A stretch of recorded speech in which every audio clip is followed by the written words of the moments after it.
প্রিয় উপস্থিতি, আমি প্রথমেই দুঃখ প্রকাশ করছি আসতে দেরি হওয়ার জন্য, কিন্তু আসলে কিছু করারও ছিল না। ফ্লাইট ডিলে হয়েছে, বিমানে আসছি। তার মধ্যে আরও যদি শুনেন আপনারা, আমি নেত্রকোনার একবারে পার্বত্য অঞ্চল থেকে ঢাকা হয়ে সৈয়দপুর হয়ে এখানে আসছি। সেই সকাল থেকে রওনা, প্রায় 16-17 ঘন্টার জার্নি, 16-17 ঘন্টার জার্নি। তবুও দুঃখ প্রকাশ করছি যেহেতু দেরি হয়েছে। মানুষের ধৈর্য কম, ডাইল খাওয়ার জন্য অপেক্ষা করতে পারবে 20 ঘন্টা, তো দিনই মাহফিলে 2 ঘন্টা অপেক্ষা করলেই কষ্ট লাগে। এই কিছুক্ষণ আগে শুনে আসলাম এক জায়গার নামই নাকি ডাইলের মোড়, ফেন্সিডিল কুর্দের আখড়া জায়গার নাম দিছে। আমি কিরে ফোনে বলতেছে, একজন জিজ্ঞেস করতেছে হুজুর কোথায়, ড্রাইভার বলতেছে ডাইলের মোড়। পাশে যেটা ছিল ওইটা মানে উনি এড়াইয়া চলতেছেন বিষয়টা। আমি বুঝছি যে এই ডাইল কোন ডাইল। আল্লাহ মাফ করুক, বলেন আমিন। শয়তানের সবচেয়ে বড় সফলতা কি জানেন? শয়তানের সবচেয়ে বড় সফলতা হলো হারাম কাজকে নরমালাইজ করা, হারাম কাজকে নরমাল করে দেওয়া। এই যে আপনারা হাসছেন, হারাম জিনিস, অথচ কি করছেন? হাসতেছেন। এর মাধ্যমে শয়তান এই বিষয়টাকে, হারাম বিষয়টাকে দুর্বল করে দেয়, যে এটা তেমন কোনো বিষয় না। নাউজুবিল্লাহ, নাউজুবিল্লাহ বলেন। এটা তেমন কোনো বিষয় না, নাকি হারাম অনেক বড় বিষয়। হারামটা অনেক বড় বিষয়। আল্লাহ পাক যা হারাম করেছেন হারাম। পৃথিবীর কোনো ব্যক্তি নাই, পৃথিবীর কোনো দল নাই, সরকার নাই এটাকে হালাল করে। আল্লাহ যা হারাম করেছেন তাকে হালাল করার শক্তি আর কারো। কথা কি বুঝাইতে পারতেছি না? আল্লাহ যা হারাম করেছেন, রাত্র হয়ে গিয়েছে, দুঃখ প্রকাশ করছি, দেরি হয়ে গেছে, কিন্তু তবুও কয়েকটা কথা শুনেন। আল্লাহ পাক যা হালাল করেছেন তা যেমন কেউ হারাম করতে পারবে না, আল্লাহ পাক যা হারাম করেছেন তা কেউ হালালও করতে পারবে না। আর যদি কেউ করে এবং কেউ মানে, তাহলে যে করলো সে ব্যক্তি নিজেকে খোদা দাবি করলো, নাউজুবিল্লাহ। আর যে ব্যক্তি তাকে মানলো, আল্লাহর বিরুদ্ধে যাওয়ার পরেও যে ব্যক্তি তাকে মানলো, সে আল্লাহকে বাদ দিয়া ওই ব্যক্তিকে, ওই দলকে, ওই মূর্তিকে, ওই পীরকে, ওই বাবাকে নিজের রব বানায় নিল। নাউজুবিল্লাহ বলেন। আমাদের রবকে আদি ইবনে হাতিম, তিনি তখনও মুসলমান হন নাই, পরবর্তীতে তিনি ইসলাম কবুল করেছেন। তিনি আল্লাহ রাসূল সাল্লাল্লাহু আলাইহি ওয়াসাল্লামের সামনে আসছেন। আয়েশা শুনলেন রাসূলুল্লাহ সাল্লাল্লাহু আলাইহি ওয়াসাল্লাম এই আয়াত তিলাওয়াত করতেছেন, ইত্তাখাযু আহবারাহুম ওয়া রুহবানাহুম আরবাবাম মিন দুনিল্লাহ, ইত্তাখাযু আহবারাহুম ওয়া রুহবানাহুম আরবাবাম মিন দুনিল্লাহি ওয়াল মাসীহ ইবনে মারইয়াম, যে তারা আল্লাহকে বাদ দিয়া তাদের ধর্মযাজক, ধর্ম পণ্ডিত, তাদেরকে রব বানিয়েছে। আদি ইবনে হাতিম বললেন, ইয়া রাসূলুল্লাহ, আমরা তো আমাদের ধর্মযাজকদেরকে, পণ্ডিতদেরকে ইবাদত করতাম না। আমার কথা বুঝতেছেন? আদি ইবনে হাতিম পরবর্তীতে উনি সাহাবী হয়েছিলেন, কিন্তু যখন তিনি মুসলমান হন নাই, এমন অবস্থায় আল্লাহ রসুলের সামনে আসছেন। আল্লাহ রসুল বললেন, আদি তোমার গলায় কি? আদি দেখাইলেন ক্রোশ, ক্রোশ, খ্রিস্টানদের ক্রোশ দেখছেন, ক্রস চিহ্নের মতো, যোগ চিহ্নের মতো, এটা ঝুলতেছিল হযরত আদির গলায়। আল্লাহ রসুল বললেন, আদি ক্রোশটা ছিঁড়ে ফেলো। রাসূল সাল্লাল্লাহু আলাইহি ওয়াসাল্লামের কথায় আদি ইবনে হাতিম ক্রোশ ছিঁড়ে ফেললেন। তিনি বললেন, আমার গলায় ক্রোশ ঝুলতেছিল, আমি আমার ক্রোশটা ছিঁড়ে ফেললাম।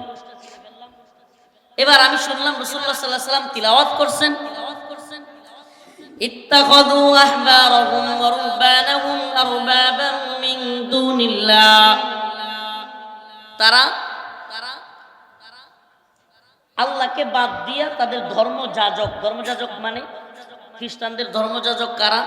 পাদ্রী, পোপ, এরা হলো ধর্মীয় পণ্ডিত, তাদেরকে রব বানিয়েছে। আদি ইবনে হাতিম বললেন, ইয়া রাসূলুল্লাহ, আপনি এটা কি বললেন? আমরা তো আমাদের ধর্মযাজকদেরকে, পণ্ডিতদেরকে রব বানাই নাই, আমরা তো তাদের ইবাদত করি না। আল্লাহ রাসূল সাল্লাল্লাহু আলাইহি সাল্লাম বললেন, আদি আল্লাহ পাক হালাল করেছেন, কিন্তু তোমাদের ধর্মযাজকরা সেটাকে হারাম বলেছে। তোমরা কি সেটা মেনে নিয়েছিলে কিনা? আদি ইবনে হাতিম বলেন, হ্যাঁ। আল্লাহ পাক যা হারাম করেছেন এমন জিনিস তোমাদের ধর্মীয় পণ্ডিতরা, ধর্মীয় যাজকরা আল্লাহ হারাম করছেন, অথচ তোমরা বলতে যে এটা হালাল। তোমাদের ধর্মযাজকরা, পণ্ডিতরা বলতো, তোমরা সেটাও মানতে কিনা? আদি ইবনে হাতিম বলেন, হ্যাঁ।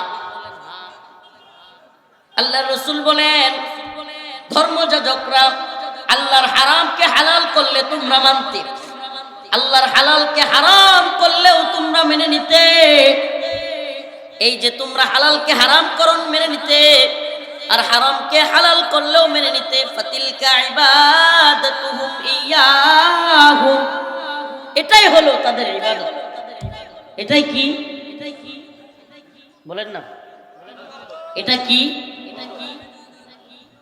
এখন আমাদের দেশেও যদি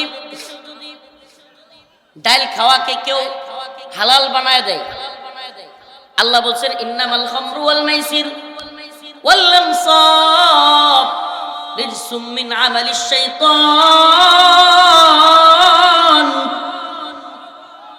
মদ, জুয়া, এগুলো হলো শয়তানের কাজ, এগুলো মুমিনের কাজ হতে পারে। এখন যদি কেউ বলে ডাল খাওয়া হালাল,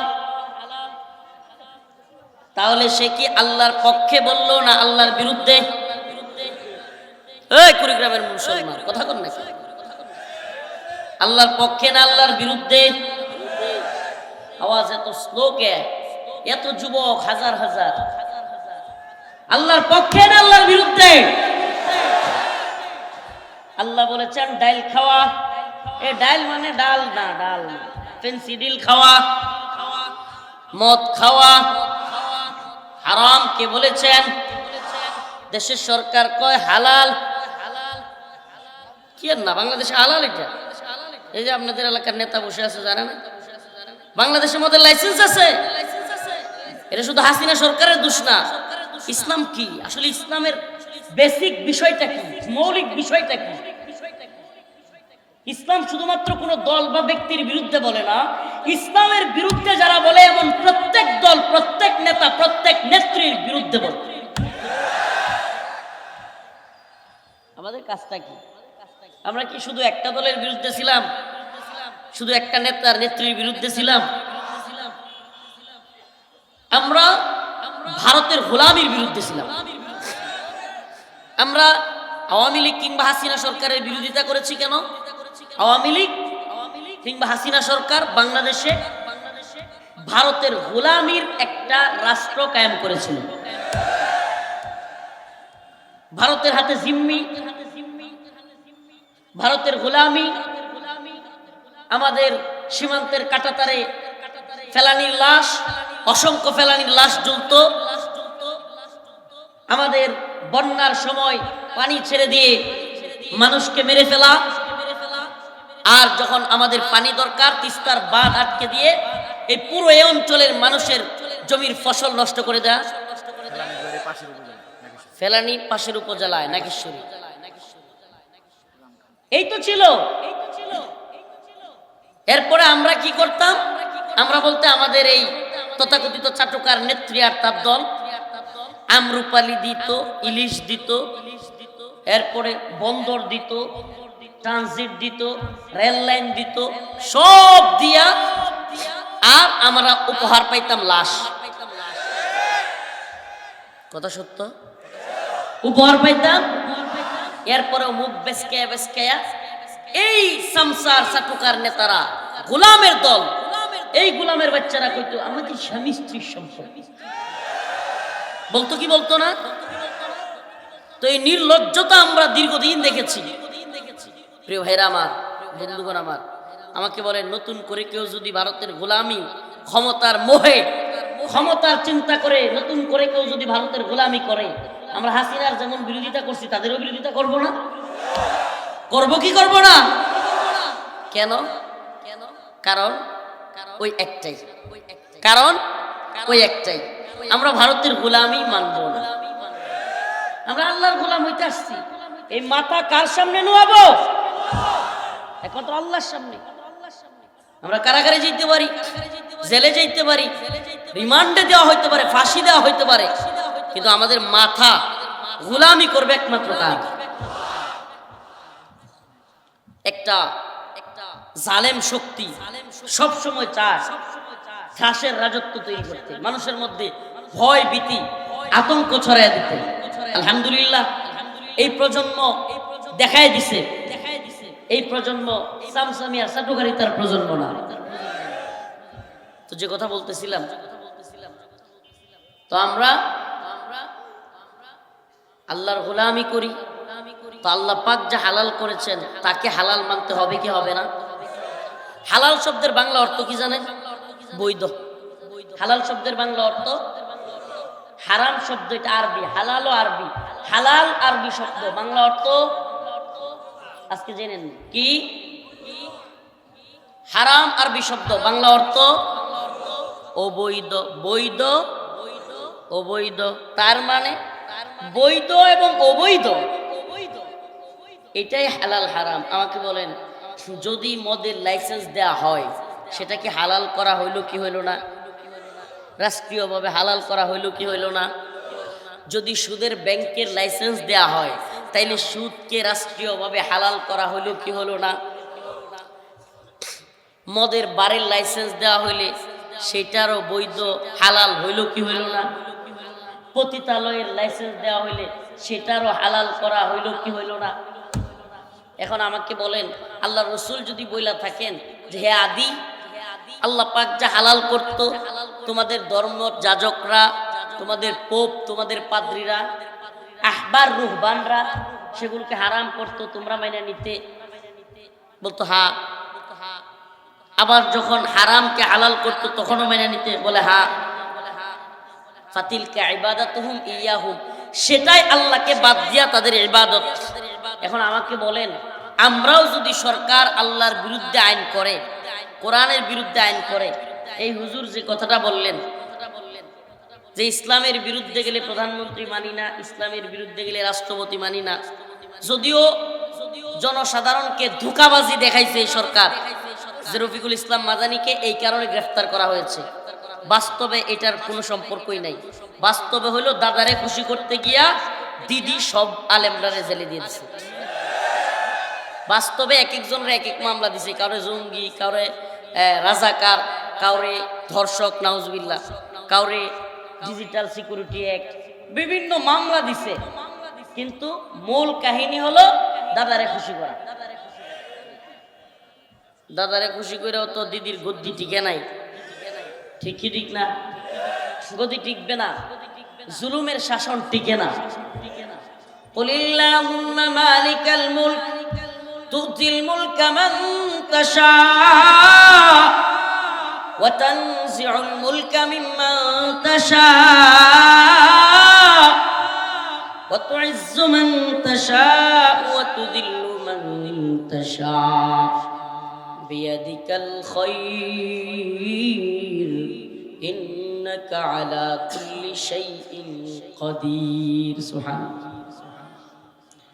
আল্লাহ বলেন মালিকাল মুলক, সমস্ত পৃথিবীর মালিক কে?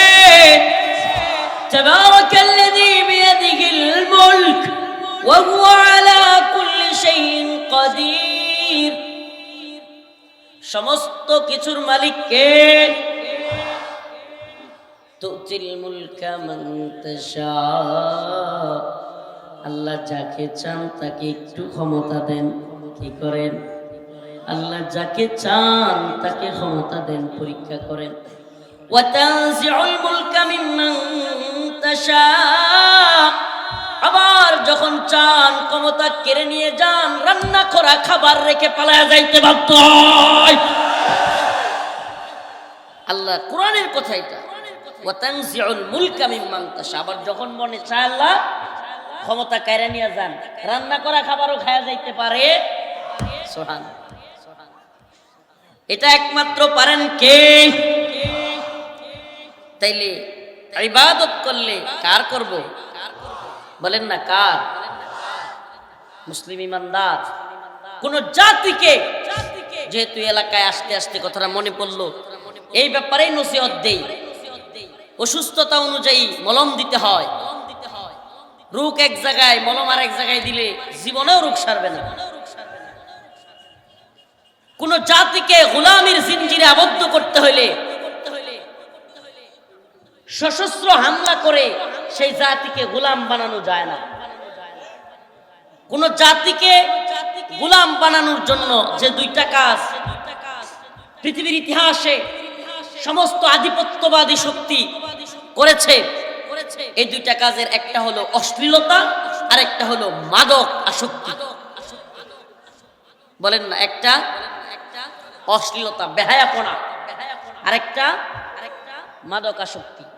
মাদক আসক্ত সমাজ, মাদক আসক্ত রাষ্ট্র, অশ্লীল সমাজ, অশ্লীল রাষ্ট্র অন্য আরেকটা রাষ্ট্রের কিংবা অন্য আরেকটা জাতির গোলাম হইতে পারে, কিন্তু শিক্ষিত কোন সমাজ, বিপ্লবী কোন সমাজ কারো গোলাম হইতে পারে না। এজন্য আমাদের ছাত্রদের মধ্যে, আমাদের যুব সমাজের মধ্যে নেশা, মাদক আর অশ্লীলতা ছড়ায় দেওয়ার প্ল্যান কারা করবে? যারা আমাদেরকে গোলাম বানাইতে চায়। আমার কথা কি বুঝতেছেন নাকি মাথার উপর দিয়ে যাইতেছে? যারা আমাদেরকে গোলাম বানাইতে চায় তারাই কি চাইবে? যে এদেশে মাদক দিয়া ভরে যাক। এই যে ডাইল আপনারা পান কোন দেশ থেকে?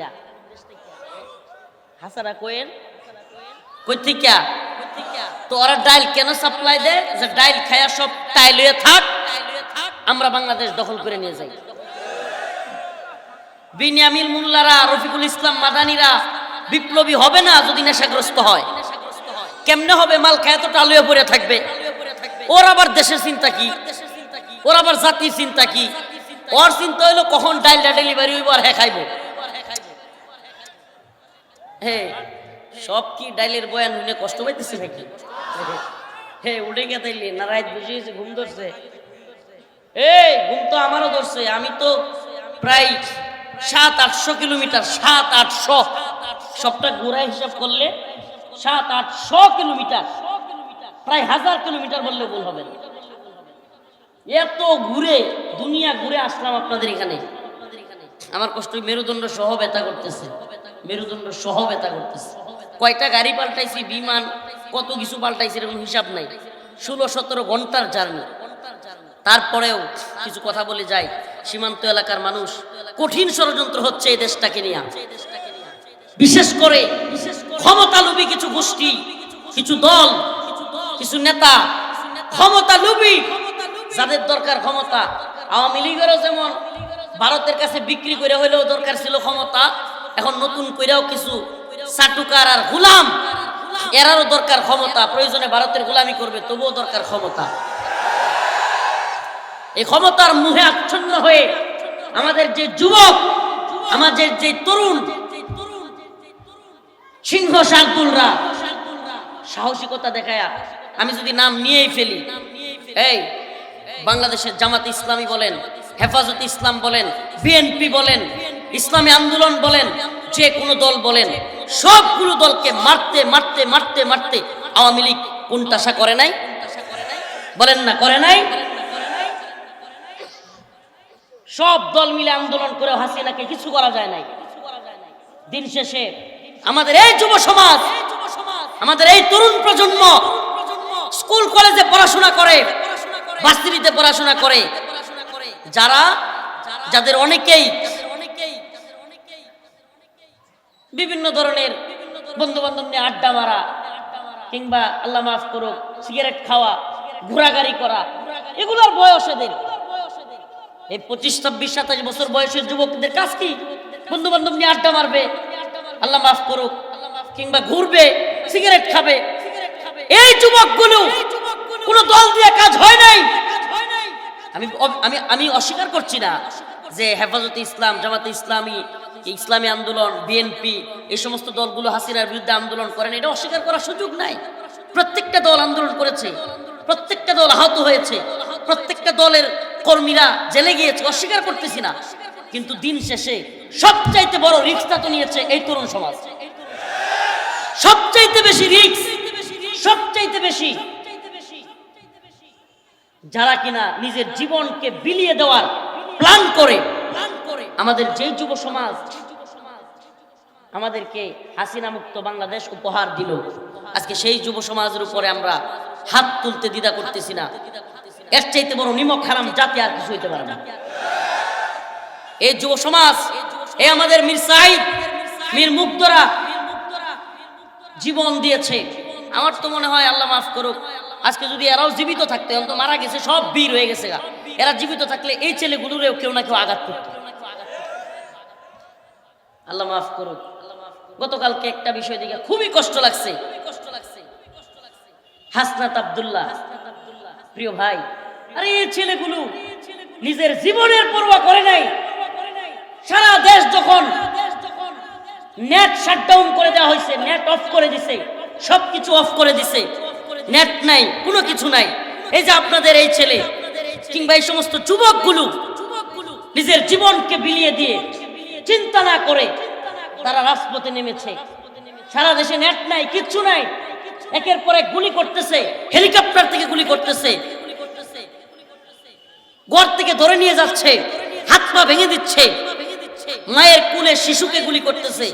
এমন অবস্থায় যে যুবকরা সাহস করে এক যুগের উপরে 16 বছরের জুলুম থেকে, হাসিনার হাত থেকে রক্ষা করলো দেশটাকে, আজকে সেই যুবকদের উপর হাত তোলা, এর চাইতে বড় নিমক হারামি আর কিছু হইতে পারে না। একটা কথা মনে রাখবেন, এই প্রজন্ম দালালের প্রজন্ম না, এই প্রজন্ম চাটুকারের প্রজন্ম না। একটা সময় ছিল, আমরা দেখছি, নিজেরা দেখছি, এখনো আছে, একবারে চলে গেছে তা না। ওরে বাবা, ওয়ার্ডের একজন সাধারণ নেতা চায়ের স্টলে আসছে, কিছু সামসা, এই যে দেখছেন খাটের একটা মনে করেন টোল আছে, এই ভাই ভাই বসেন বসেন, এই ভাইরে একটা ছা দিই, ছা দিই। ওরে শয়তানের বাচ্চা, এত ভণ্ড, এ নেশাকুর, দুর্নীতিবাজ জানে, তারপরেও 2-3 জন এসে এই এই ভাইয়ের কাপড়ের মধ্যে ময়লা নাই, কিচ্ছু নাই, এই ভাইয়ের কাপড়ের মধ্যে ময়লা নাই, কি সামসামি শুরু হয়ে গেছে। এই ওয়ার্ডের নেতার সামসামি, আবার ওয়ার্ড নেতারা ইউনিয়ন নেতার সামসামি, ইউনিয়ন নেতারা থানার নেতার সামসামি, থানার নেতারা জেলার নেতার সামসামি, জেলার নেতারা বিভাগীয় নেতার সামসামি, বিভাগীয় নেতারা জাতীয় নেতাদের সামসামি। জি ভাই, হ ভাই, হ, হেলো আপা, খাইছেন আপা, বইছেন আপা, শুইছেন আপা। এই সামসামির সমাজ তৈরি করে দেশটাকে এই অবস্থায় গোলামিতে নিয়ে গেছিল।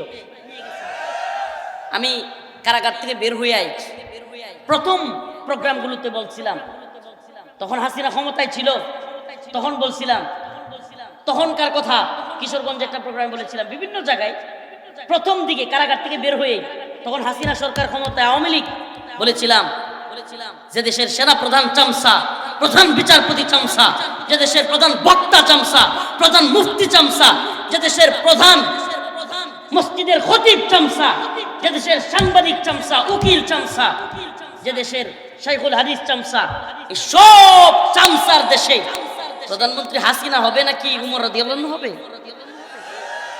র্যাবের প্রধান চামচা, সেনাবাহিনী প্রধান চামচা, বিটিআরের প্রধান চামচা, পুলিশের প্রধান চামচা, সব খালি জি আপা, হেলো আপা, খাইছেন আপা, ঠিক আছে আপা। কি আশ্চর্য, কি আশ্চর্য, যা বলে তাই ঠিক। আলেমদেরকে হত্যা করতেছে, তাও ঠিক। আপা আপনি ঠিকই করতেছেন, এরা বেশি বুঝে। আপনি বলেন না, সব যদি এরকম চামচামি করে, তাইলে ওই প্রজন্মের প্রধানমন্ত্রী শেখ হাসিনা না হইয়া হযরতে উমর হবে? আলহামদুলিল্লাহ, এটা আমার গর্বের বিষয়। 2024 সালের 5ই আগস্ট ওই প্রজন্মের মৃত্যু হয়েছে। আলহামদুলিল্লাহ, এই জেনারেশনের যুবকেরা কোন সামসামি আর চাটুকারিতার মধ্যে নাই। যদি কেউ নতুন করে ভারতের গোলামি করবার চায়, দেশটাকে ভারতের কাছে বিক্রি করবার চায়, ক্ষমতার জন্য জাতির বিরুদ্ধে অবস্থান নেয়, আমরা অবশ্যই তাদের বিরুদ্ধে অবস্থান নিব। প্রিয় মুসলমান, প্রিয় মুসলিম উম্মাহ, আমাকে বলেন, এই ছাত্র সমাজ যারা কিনা ভারতের সবচাইতে বড়, এই কথা ভালোভাবে বুঝেন, ভারতের সবচাইতে বড় স্বার্থের মধ্যে আঘাত করছে কারা? এই ছাত্র সমাজ। এখন এই ছাত্র সমাজের মধ্যে যদি ফাটল তৈরি করা যায়, মারামারি লাগায় দেওয়া যায়, এই ছাত্র সমাজের মধ্যে যদি ঐক্যের মধ্যে বিভেদ তৈরি করে দেওয়া যায়, সবচাইতে লাভ কার? ভারত এবং আওয়ামী লীগের। এটা বুঝেন আপনারা? এই দলাদলি, বিভিন্ন দলের মধ্যে ফাটল, যারা আওয়ামী লীগ এবং ভারতের বিরুদ্ধে আন্দোলন করেছে, এই সমস্ত দলগুলো, এগুলোর বিরুদ্ধে যদি ফাটল তৈরি করা যায়, ছাত্র সমাজের মধ্যে যদি মারামারি লাগায় দেওয়া যায়, বলা যাবে হাসিনাই ভালো ছিল। এই কথাটা তখন বলা যাবে, কি ছিল? হাসিনাই ভালো ছিল। এই কথাটা বলার প্রেক্ষাপট তৈরি করতে হবে না?